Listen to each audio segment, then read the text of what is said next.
are surprised by this often. Americans are often very confused about wine. They don't tend to trust themselves about what they're tasting. They're always trying to rely on someone else's taste experience, when they should just taste this and say, wow, I like that, or I don't like that. That's all there is to it.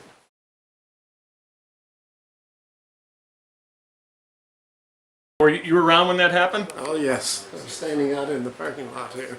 What happened? Well, there was a horrible rumble, and we were looking at some drawings on the hood of the trunk of the car about some changes we were going to make, and the car started jumping up and down, and then we had a hard time standing up.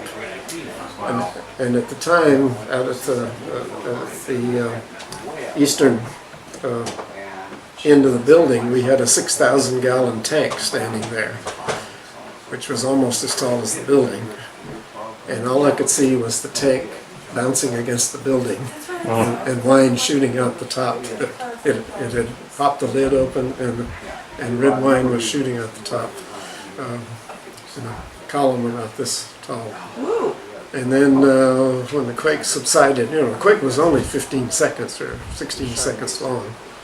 When the quake stopped, we ran down to down below, and we found about 4 inches of Chardonnay running out the door down below, where all the barrels had jumped off and burst open, and we lost about 4,000 gallons of fermenting Chardonnay. Oh yeah, we lost 75 barrels. I mean, that were not repairable. We had no insurance. There was no monetary recovery at all. We just said, well, we'll have to make more wine and try to sell it.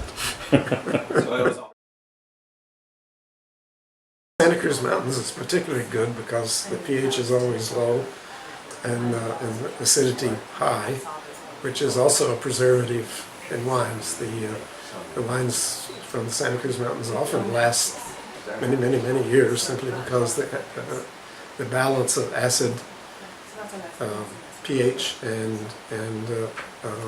alcohol, lower alcohol, everything's in balance. So the wines age better. I don't think high alcohol wines age well. After a few years, they begin to dry out. The alcohol seems to dry out the wine and make the tannins into something bitter. The wine loses its youthful charm much faster when the alcohol is too high.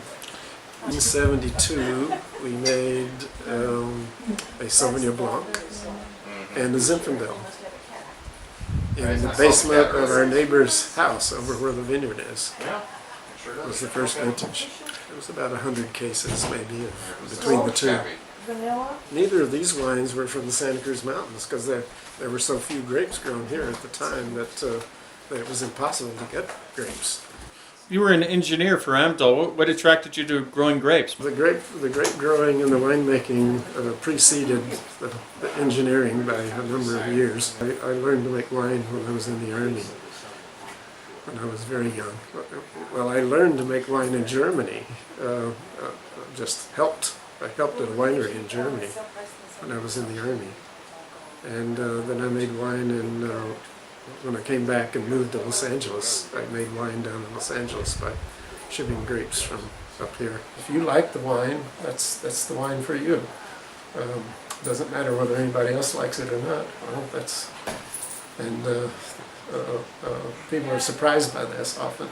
Americans are often very confused about wine. They don't tend to trust themselves about what they're tasting. They're always trying to rely on someone else's taste experience, when they should just taste this and say, wow, I like that, or I don't like that. That's all there is to it.